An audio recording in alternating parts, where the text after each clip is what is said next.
La psicofísica estudia las relaciones entre los estímulos físicos y sensaciones psicológicas. Para conseguir este objetivo se debe de medir los estímulos físicos y las sensaciones psicológicas que corresponden o que se producen. Un hecho físico está constituido por objetos con una serie de propiedades o atributos. Un hecho psicológico se constituye por las sensaciones del brillo, pesadez, salinidad u otros atributos físicos. El principio básico del que partimos de todos esos trabajos físicos es distinguir entre un estímulo físico que activa los receptores sensoriales y una experiencia psicológica o sensación que estos estímulos se producen. Al estudio de todos estos estímulos físicos se ha dedicado la física, y al estudio de las experiencias psicológicas la psicología. Se puede considerar la psicofísica como un puente entre estas dos ciencias, porque el estímulo y la sensación se complementan.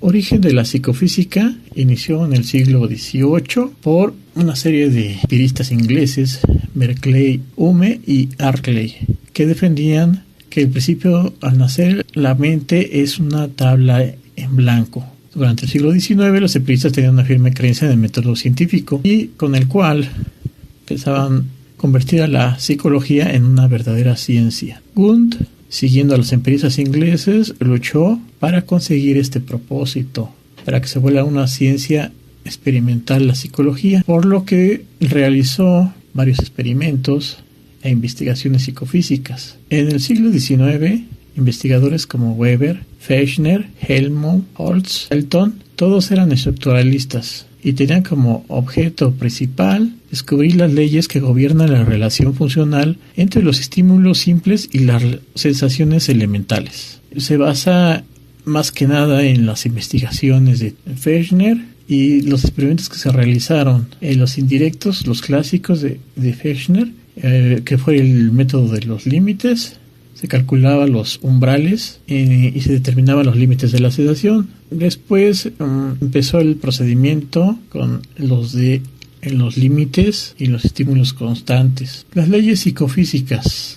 Su objetivo fundamental es estudiar las relaciones entre las magnitudes de las sensaciones y las magnitudes de los estímulos. Una ley de psicofísica se expresa matemáticamente mediante una ecuación. La variable independiente sería el atributo físico y se sitúa a la derecha de la ecuación. Y la variable dependiente, la sensación, se sitúa a la izquierda de la ecuación. Así podemos ver la ley de Weber. Fisiólogo alemán Ernst Heinrich Weber estudió la relación entre los cambios de magnitud de los estímulos y las sensaciones y llegó a una conclusión de que decretamos cambios relativos y no absolutos en la intensidad de los estímulos, y dijo que en cuanto mayor es la intensidad física de un estímulo, mayor tiene que ser su incremento para que esta variación resulte detectable. Así Weber estableció una regla que dice que el incremento de la intensidad de estímulo necesario para la detección se produce en función directa del tamaño del estímulo. En cuanto más intenso sea el estímulo, mayor es el incremento requerido. A esta regla se le denomina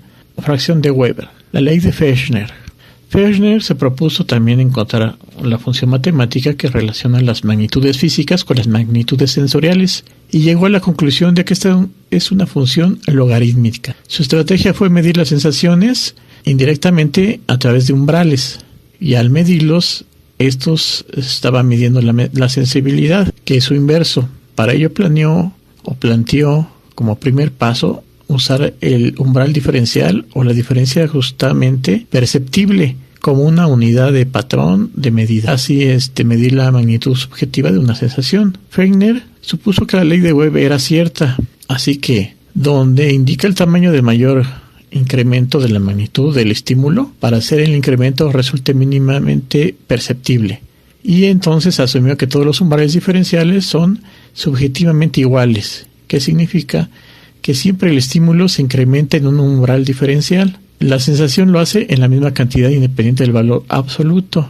Entonces señaló que la cantidad del cambio en la magnitud psicológica de la sensación que resulta cuando la magnitud física del estímulo cambia es la constante de proporcionalidad que depende de las unidades concretas de medición que se adopten.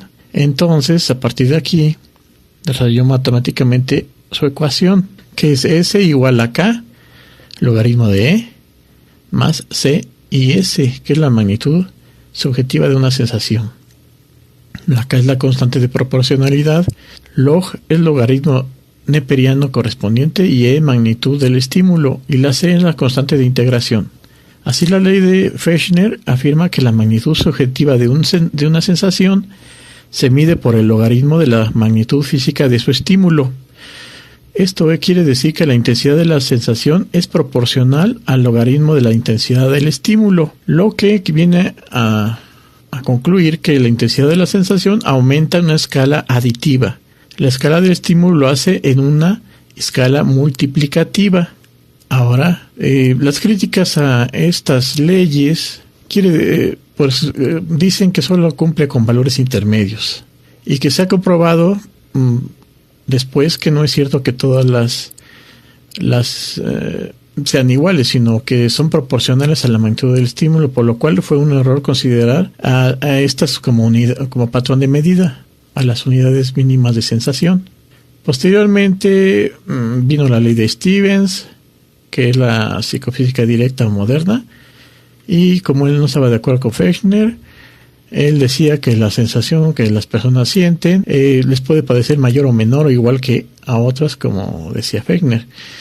Entonces, estas magnitudes no concuerdan. Y el Stevens comentó que no debía deducir las mínimas sensaciones como un patrón. O sea que para él estaba errado en cuanto a que el tomar en cuenta, las leyes esas, tomar en cuenta los mínimos de sensación. Así que la ley general de psicofísica del Stevens establece que la magnitud de sensación depende de la intensidad del estímulo y de la modalidad del atributo sociológico que se trate. Así, el exponente K define el factor de proporcionalidad que relaciona el estímulo con la sensación. Este factor está representado por la proporción entre el crecimiento de la sensación y del estímulo.